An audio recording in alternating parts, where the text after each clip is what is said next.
these last couple of weeks, WWE has no idea what the fuck they want to do. Either they want to stay with their plan, or they say that, oh my god, shit is so fucked up, people are not accepting what's going on, and then they change everything. So, Raw and SmackDown this week had a couple of things that totally changed things. I mean, okay, last week and this week, because they figured that people weren't going to see Survivor Series, so they had to make certain changes. And in order for people to get more interested, or even interested at all, I'm telling you this, WWE, it didn't fucking work. It just shredded some credibility. Well, the little that you even have left. So Raw starts off with Stephanie McFake-Tits. And she walks down and she calls out Kurt Angle. Kurt Angle comes down and basically gets ran down about pretty much everything. And okay, so she runs down the history upon leading up to Survivor Series about being under siege and saying that, okay, what are you going to do about it? Kurt Angle's like, I'm going to break Shane's ankle. Stephanie's like, no, I don't want his ankle. I want his head on a silver platter. And she questions him about the decision that he made last week. Last week, John Cena was put on Team SmackDown for Survivor Series. What does Kurt do? He puts Jason Jordan on Team Raw. Now, look. They're trying to shove Jason Jordan in front of us. And it has not worked. The reason why it hasn't worked is because it was garbage in the first place the way they did it. Oh, he's Kurt Angle's son, and now here. Now like him now. Yes, please like him. And we all said no. He hasn't proved anything. He hasn't done anything. He hasn't shown us anything for us to just be commanded to like him. So Stephanie McMahon was ready to fire Kurt, and which wouldn't make any sense because Kurt is the team captain of your Survivor Series team, and you put him there. So firing him wouldn't have made any sense whatsoever. But who mysteriously saves him? The Shield. Oh, Roman Reigns is back. Okay, fine.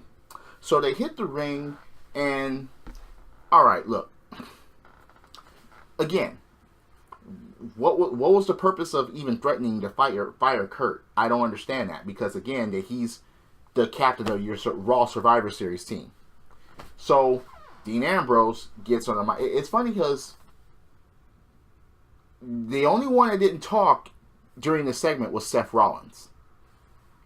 But Dean Ambrose, he spoke, putting over Kurt Angle. Hey, from experience, hey, there's no better leader than Kurt, because she talked about Kurt Angle at TLC leading them to victory, and he still got it and whatever. But it's funny because Stephanie's like, okay, Kurt may still have it. And it's funny how she questioned Roman Reigns. It's like, where have you been? And Roman Reigns delivers one of the best promos that he ever did. He's like, where have I been? Where have you been? You know, you've been missing for months, and all that happened to you is that you got put through a table at WrestleMania. And Seth Rollins was just like, and Roman Reigns was like, let me rephrase that so I won't get you in trouble. Then why would the fuck would you say that out loud? Yeah. Your husband put you through a table at WrestleMania. And, of course, he's like, look, we don't listen to anybody. We don't follow anybody, and so on and so forth. And then challenges the New Day for Survivor Series. I believe I said something like that last week, that the Shield would face the New Day at Survivor Series. I do believe I said that. But anyway, it's just, again, is anyone convinced that this Survivor Series is actually going to be a great event? I'm not convinced. They tried to make this addition thing. So you're going to have the Shield versus the New Day. No. That 3 former WWE champions versus the new. Okay, wait. I'll rant about that when I make my prediction video. So you have Dana Brooke, Mickie James, and Bayley And whoever wins that would be the final person on Team Raw for the women's 5-on-5. And I'm like, it better be Bayley. It better be Bayley. Even though they have the nerve to say that, okay, Mickie James is undefeated at Survivor Series. Okay, then why the fuck was she chosen in the first place? Yeah. So who wins this match? Bayley. And, of course, it better have been Bayley. I mean, undefeated at Survivor Series, okay, so what? You haven't been relevant in WWE. You couldn't even get the belt off Alexa Bliss, so I don't know. Enzo and Drew Gulak. Waste of time. Waste of time. They just end up talking on the microphone, and I'm just like, please end this. And who ends it? Kalisto and Akira Tozawa, because they have a tag team match. But who wins? The heels. Enzo Amore and Drew Gulak win this tag team match. Now, keep in mind, Enzo Amore is the only person that's going to be defending his championship at Survivor Series, because everyone else has a champion versus champion match. Just wow. So, Kurt Angle is in the back, and he makes 3 matches. Okay. He wants to see if Finn Balor and Samoa Joe can work together tonight, because they have to work together at Survivor Series on Team Raw. So he puts them in a tag team match against Anderson and Gallows. Then he puts Jason Jordan in a match against Bray Wyatt. Then he was about to say something to Braun Strowman, and Braun was like, I want Kane. And Kurt was like, I would well do it. And Braun was like, I want Kane. And after nodding, it's like, okay, you get Kane tonight. And Braun Strowman says, it's true, it's damn true. So, you have the most give you a bathroom break talk show in WWE history. You get Jizz TV. Now, look, Jizz TV, yes, it's a piss break. I'm sorry. You're not going to put Miz TV over the Heartbreak Hotel. You're not going to put it above the Cutting Edge, the Peep Show, the Snake Pit, the VIP Lounge, the Brother Love Show, the Funeral Parlor, Piper's Pit. You're not going to put it over those shows. Sorry. You're just not. No. Hell no. But The Miz talks about Baron Corbin squandering opportunities, and like not making the U.S. title relevant. And I'm like, and he calls it lackluster. And I'm like, wait a minute, motherfucker, look in the mirror. You've made the Intercontinental Championship basically a blip in the radar. You just made it nothing. No one is really paying attention that you even have a fucking championship, because you will not defend it. You are not making it relevant. The only thing that you're doing is having people with you and hiding behind people every chance you see fit. At least Baron Corbin is actually going out there fighting people one-on-one. I do believe that he beat AJ Styles one-on-one, something that you couldn't do. I mean, anyway. His guests are Sheamus and Cesaro, the bar, the way Cesaro would put it. So, they come out, and they basically, okay, they run down the Shield, they run down the Usos, and they run down the Shield, and they replay what happened last week, as far as saying, okay, Under Siege Part 2, the New Day is in the crowd, Sheamus took advantage of the situation, and they're the tag team champions. So, yeah, it's going to be, okay, they talk about the Shield, and I'm like, seriously? So you think, you actually think with The Miz with you, you stand a chance of beating the Shield? Oh, God. I don't understand that logic. You have this cooter on your team, and you think you stand a chance against the Shield? Uh, Jason Jordan versus Bray Wyatt. Okay, Jason Jordan wins by roll-up, gets injured in the process. Bray Wyatt attacks him after the match, injuring his leg some more. And I'm just like, okay, funny. It's funny how Jason Jordan got booed even when he won the match. But when Bray Wyatt was attacking him and ramming his leg against the post, there was a "Thank you, Wyatt" chant. I was just like, wow, that... Look, WWE, unless you turn Jason Jordan heel, and soon, he's just done, gone, buried. He's not... No. It's just... No. We don't care about Jason Jordan at this time. Especially because, as I said earlier, the storyline that you shoved in front of us that makes no sense whatsoever. And I'll talk about Jason Jordan in a bit because, yeah, he was still a part of the show later. So Lesnar and Heyman. Okay. 5 selling points as to why you should watch the Survivor Series. Okay. Number 1 is WWE Champ versus Universal Champ. It's Lesnar versus Styles. First time ever. Okay, fine. Number 2, everybody wants to see Lesnar's versus Styles. Now, there was a "she said yes" chant because apparently someone proposed out in the audience and there was chants that says "she said yes," and Heyman was like, yeah, you interrupt my promo. Yeah, the only reason why she said yes because she's got this close to the beast incarnate. And it's like, yeah, you're going to propose during a Paul Heyman segment, but you wouldn't do it during Miz TV?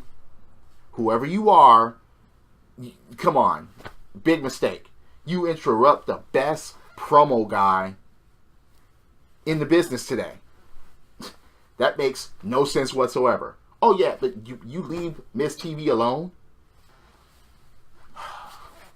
Anyway, selling point number 3 is that AJ Styles is arguably the most talented in the WWE. Okay, yeah.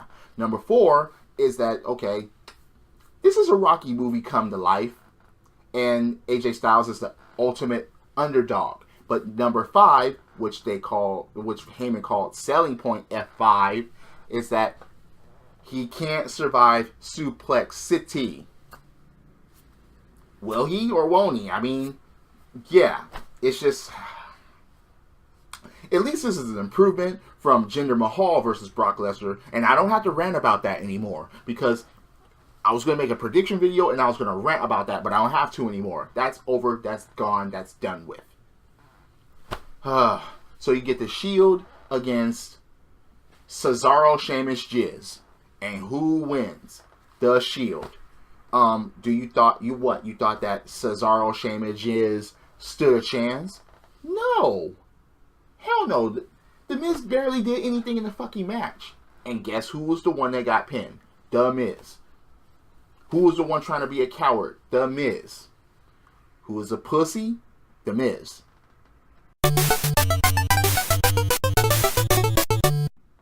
The funniest thing about it was too easy. Remember, this was the tag team and Intercontinental champions. And the Shield ran through them easily.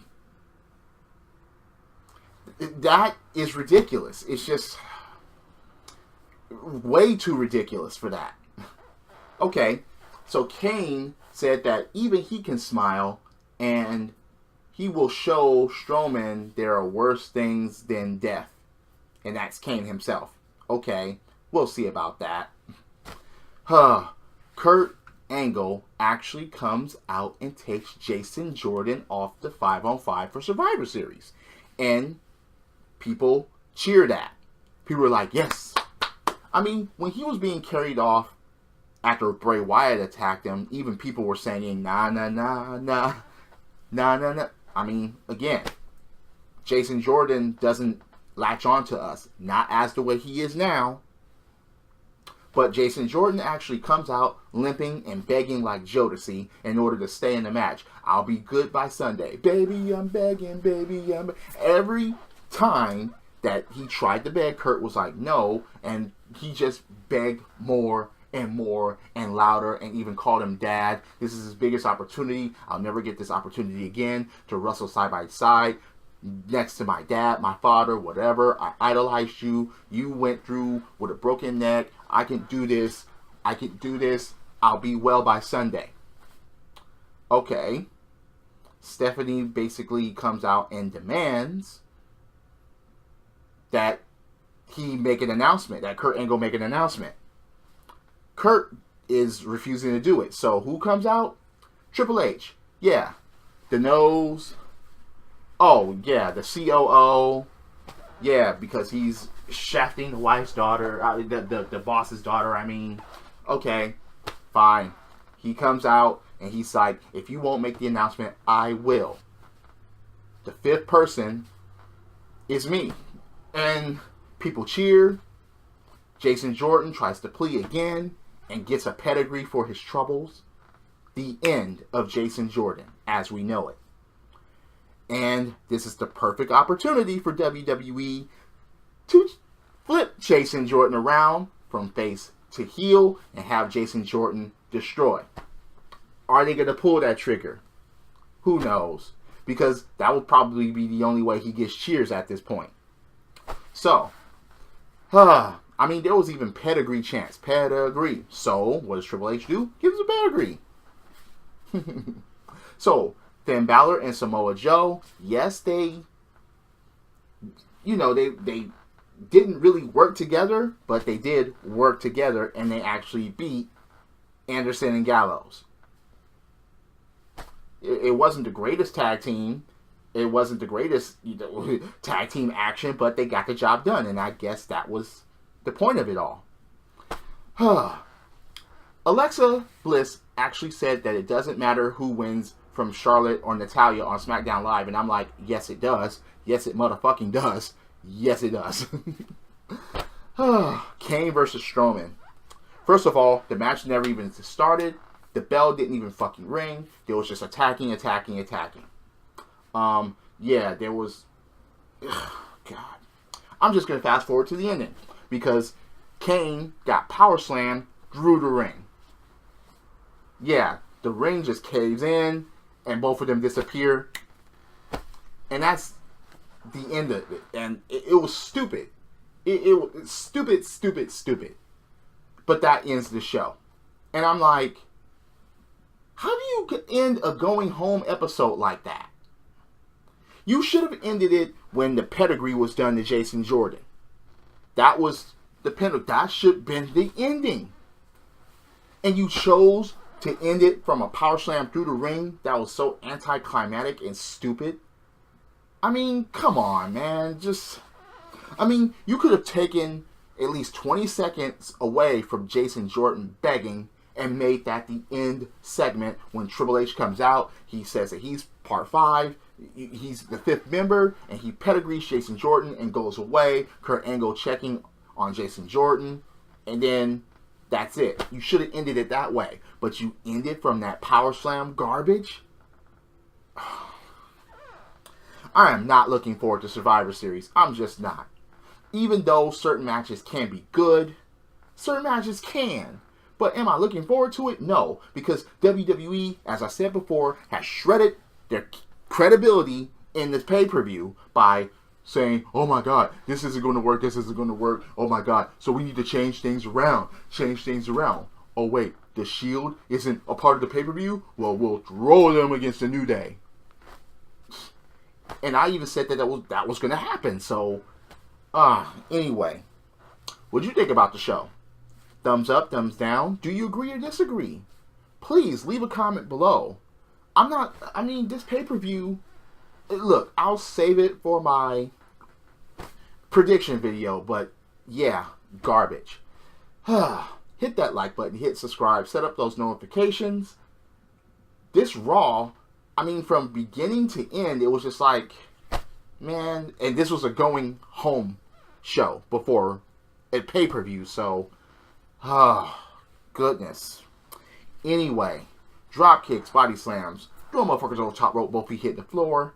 Yes, I'm a wrestling fan. This is the theme. And I'll see you later. Credits.